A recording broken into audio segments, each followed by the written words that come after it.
Dear students, पिछले कुछ video lectures में हमने सबसे पहले औद्योगिक समाजशास्त्र का सिलेबस देखा था।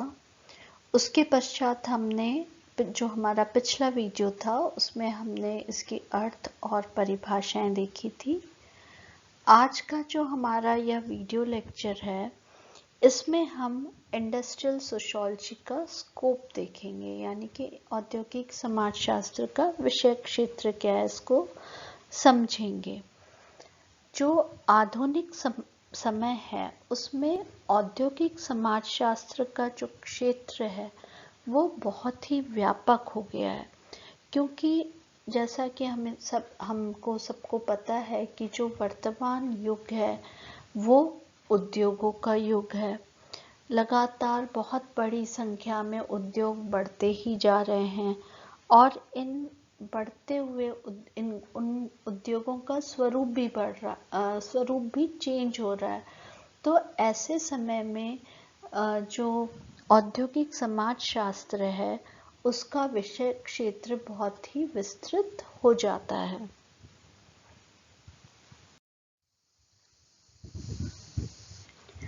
पिछले जो वीडियो लेक्चर था उसमें हमने समाजशास्त्र की परिभाषाएं देखी थी और उन परिभाषाओं से यह स्पष्ट होता है कि औद्योगिक समाजशास्त्र जो है वो उद्योगों में अथवा जो कार्यस्थल में जो एक ऑर्गेनाइजेशन पाया जाता है, जो एक संगठन पाया जाता है, उसका अध्ययन करता है। और बेसिकली अगर हम देखें तो उद्योगों में जो है वो 3 प्रकार के संगठन पाए जाते हैं। जो फर्स्ट जो आपका संगठन एक जो होता है वो प्रबंधकीय संगठन होता है ना, जो कि जो मैनेजमेंट है उसमें जो ऑर्गेनाइजेशन होता है उसका संगठन है।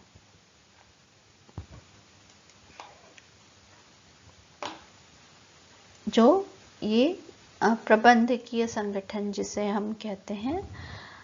जो एक और जो होता है वो सेकंड जो संगठन होता है वो एक अनौपचारिक संगठन होता है। कुछ इंडस्ट्री में जब हम देखते हैं कि श्रमिकों के कुछ अनौपचारिक संगठन भी पाए जाते हैं, तो इसकी भी स्टडी जो है औद्योगिक समाजशास्त्र करता है। और तीसरा जो होता है वो होते हैं श्रमिक संघ, जो ट्रेड यूनियंस होती हैं, वह भी एक तरह के औपचारिक जो संगठन होते हैं, इसको भी औद्योगिक समाजशास्त्र पढ़ता है।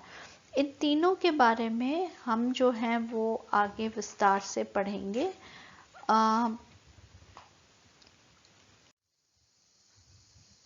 औद्योगिक समाजशास्त्र के विषय क्षेत्र के बारे में जो समाजशास्त्री हैं, विचारक हैं, वो एक मत नहीं है। जैसे मिलर और फॉर्म हैं, उनकी किताब का नाम है इंडस्ट्रियल सोशियोलॉजी, और उन्होंने यह कहा कि इंडस्ट्रियल सोशियोलॉजी जो है उसमें 3 विषयों का होना अत्यंत आवश्यक है। क्या है ये 3 विषय? पहला कि जो कार्य समूह है उसमें कार्य के दौरान बनने वाले जो परस्पर संबंध है वो है पहला। दूसरा, वे कहते हैं कि जो कार्य करने वाले जन समूह हैं उनमें जो कार्यस्थल पर जन समूह पाए जाते हैं उसमें कार्य करने वाले श्रमिकों की क्या भूमिका है। और तीसरा, वो कहते हैं कि जो समाज है जिसमें मशीनों और जो संयंत्र होते हैं उनका बहुत प्रमुख स्थान होता है, तो उनका क्या सामाजिक संगठन होता है। इन सभी को जो है औद्योगिक समाजशास्त्र के अध्ययन क्षेत्र के अंतर्गत रखा गया है। स्मिथ जो थे, जो H.J. स्मिथ हैं, उन्होंने औद्योगिक समाजशास्त्र का जो अध्ययन क्षेत्र है उसको बहुत स्पष्ट करते हुए लिखा था। और जो उनकी किताब का नाम है द सोशियोलॉजी ऑफ इंडस्ट्री। और उन्होंने इसमें ये कहा कि औद्योगिक और संगठनात्मक परिप्रेक्ष्य में या दृष्टिकोण में सामाजिक संबंधों का अध्ययन, जो एक इंडस्ट्री में या किसी ऑर्गेनाइजेशन में जो सामाजिक संबंध पाए जाते हैं उसका अध्ययन, और ये संबंध जो है वो व्यापक रूप से समुदाय के संबंधों को किस प्रकार से प्रभावित करते हैं और खुद ये किस प्रकार से प्रभावित होते हैं, इन सभी का जो है वो अध्ययन इंडस्ट्रियल सोशियोलॉजी के अंतर्गत किया जाता है। जो औद्योगिक समाजशास्त्र है, इसकी जैसा मैंने पहले भी कहा कि इसके जो अध्ययन क्षेत्र है, इसके बारे में जो विभिन्न विचारक हैं वो एक मत नहीं है, और इसमें कुछ इसके अध्ययन क्षेत्र में कुछ विवाद भी पाया जाता है, कुछ कंट्रोवर्सीज भी हैं। जो पहली जो कंट्रोवर्सी है या जिसे हम कहें विवाद है या जो विचारों की भिन्नता है, वो ये है कि मोस्टली जो है हम इसमें इंडस्ट्रियल क्या पढ़ते हैं, सोशल ऑर्गेनाइजेशन पढ़ते हैं, यानी कि हम इसमें औद्योगिक सामाजिक संगठन पढ़ते हैं। लेकिन कुछ विचारकों का ये मानना है कि हमें इसमें कृषि जैसे अध्ययन क्षेत्रों को भी शामिल करना चाहिए और फिर इन दोनों का तुलनात्मक अध्ययन करना चाहिए, किया जाना चाहिए। पर जो बहुत सारे विचारक हैं उनका ये मानना है कि नहीं, इसमें हमें हमें जो है केवल औद्योगिक सामाजिक जो संगठन है उसको ही या उपक्रम है उनको ही पढ़ा जाना चाहिए। जो दूसरी कंट्रोवर्सी इसके अध्ययन क्षेत्र को लेकर है उसमें यह है कि हम औद्योगिक संगठन है उसमें क्या करते हैं, संगठन का प्रकार देखते हैं, उसकी संरचना देखते हैं, कार्य कारण संबंध देखते हैं। तो इसमें यह है कि क्या हमें इसमें जो परिवर्तन आते हैं, जो सुधार होने चाहिए, जो सामाजिक सुधार हैं, क्या पॉलिसीज होनी चाहिए, क्या हमें इसको भी देखना चाहिए। तो ये एक कंट्रोवर्सी जो है वो पाई जाती है। तो वर्तमान में जो है औद्योगिक समाजशास्त्र के अंतर्गत न केवल हम कार्यकारण संबंधों को देखते हैं, लेकिन इसमें हम जो चेंजेस हैं या सुधारों की जो संभावनाएं होती हैं उन पर भी विचार किया जाता है। और इसीलिए जो है कई विचारक है इसको एक तरीके से अप्लाइड डिसिप्लिन भी कहते हैं, एक व्यवहारिक विज्ञान भी कहते हैं। जो सेकंड पॉइंट है कि यह इसमें औद्योगिक समाजशास्त्र में जो है इसको हम एक सोशल सिस्टम की तरह पढ़ते हैं। तीसरा जो है कि औद्योगिक समाजशास्त्र जो है कि उसमें केवल उन सामाजिक संबंधों को पढ़ा जाता है, उनका अध्ययन किया जाता है जिनका औद्योगिक व्यवस्था से किसी न किसी प्रकार का संबंध होता है। इसके अलावा इसमें हम जो है समाजशास्त्रीय कॉन्सेप्ट्स पढ़ते हैं और केवल वो ही समाजशास्त्रीय अवधारणाएं पढ़ते हैं जिनका कि उद्योग से कोई रेलेवेंस होता है या उनका कोई उससे महत्व होता है। इसके अलावा हम इसमें आप देखेंगे कि जो इंडस्ट्री होती है उसमें जो विभिन्न व्यक्ति कार्य करते हैं वो विभिन्न प्रकार के रोल्स प्ले करते हैं, उनकी विभिन्न प्रकार की भूमिकाएं होती है। तो उन भूमिकाओं के बीच में क्या इंटरैक्शन का पैटर्न होता है, अंतःक्रिया का क्या पैटर्न होता है, उनको भी हम औद्योगिक समाजशास्त्र के अंतर्गत पढ़ते हैं।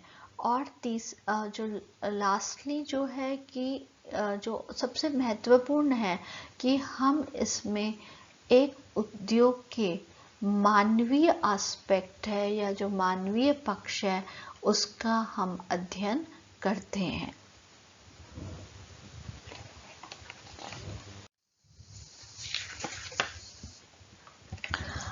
चूंकि हम ये कह रहे हैं कि जो इंडस्ट्रियल सोशियोलॉजी है उसमें हम सामाजिक औद्योगिक जो सामाजिक संबंध है उसका अध्ययन किया जाता है, तो जो इंडस्ट्रियल सोशल रिलेशंस हैं वो दो तरह के होते हैं, एक आंतरिक संबंध और दूसरा एक्सटर्नल रिलेशंस। जो आंतरिक रिलेशंस हैं, जो आंतरिक संबंध है, वो भी तीन प्रकार के होते हैं, औपचारिक यानी फॉर्मल, अनौपचारिक यानी इनफॉर्मल और मिक्स्ड यानी कि जो मिश्रित प्रकार के होते हैं। अब आंतरिक जो सामाजिक संबंध है वो क्या होते हैं?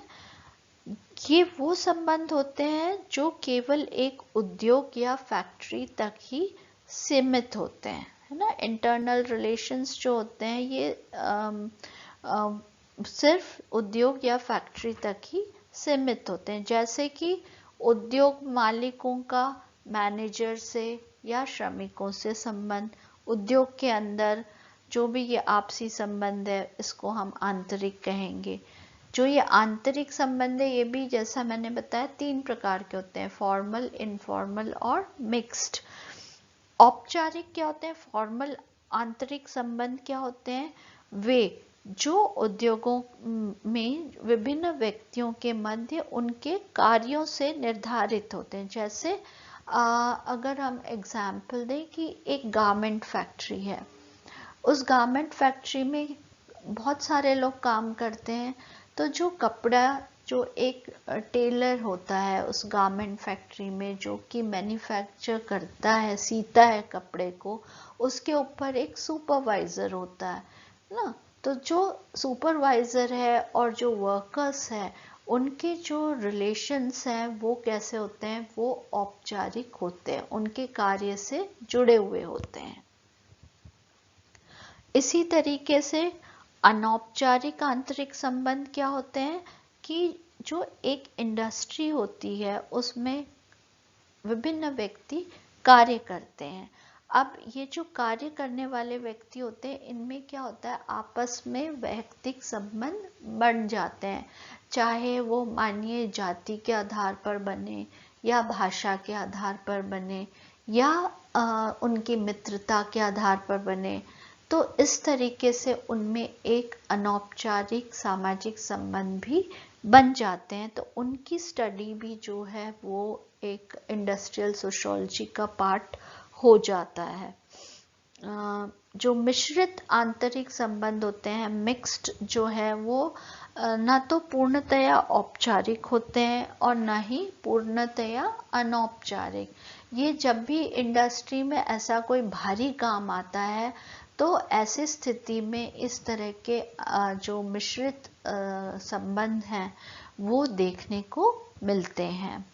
जो दूसरा प्रकार है एक्सटर्नल रिलेशंस, यानी कि जो बाह्य जो रिलेशंस है वो है कि उद्योग जो होते हैं उनका एक समाज में एक बाहरी उनके रिलेशंस भी होते हैं, जैसे कि एक उद्योग का किसी दूसरे उद्योग से संबंध या किसी एक उद्योग का सरकार से क्या रिलेशन है, जनता से क्या रिलेशन है, या जो डिफरेंट सोशल सिस्टम्स हैं, सामाजिक संस्थाएं हैं, उनसे क्या रिलेशन है। तो ऐसे जितने भी संबंध होते हैं उनको हम क्या कहते हैं? एक्सटर्नल रिलेशंस या बाहरी संबंध। तो इस तरीके से जो है वो ये फील्ड है इंडस्ट्रियल सोशियोलॉजी का, ये अध्ययन क्षेत्र है इंडस्ट्रियल सोशियोलॉजी का। आपको जो है और रेफरेंस बुक्स इसके मैटर में मैं डिस्क्रिप्शन में उनका लिंक दे दूंगी, तो आप उससे भी और इसको डिटेल में पढ़ सकते हैं। इस प्रेजेंटेशन से आपको एक आइडिया हो गया होगा कि इंडस्ट्रियल सोशियोलॉजी का अध्ययन क्षेत्र, उसका स्कोप क्या है और इसके अंतर्गत क्या क्या पढ़ा जाता है।